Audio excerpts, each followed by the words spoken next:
Adamu alipoasi, when he rebelled, Shetani alitumia muda mwingi kuteka milango mitano ya fahamu. the devil took time to take captive the 5 senses, Ianze kufanya kazi upande wake.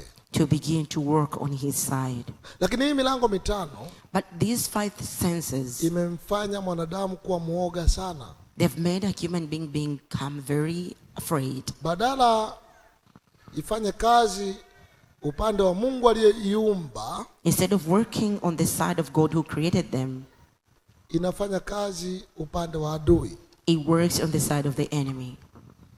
Kwa sababu sehemu kubwa, ili uogope, Because in a very large amount, for you to be afraid or fear, lazima mlango wa fahamu ufanye kazi.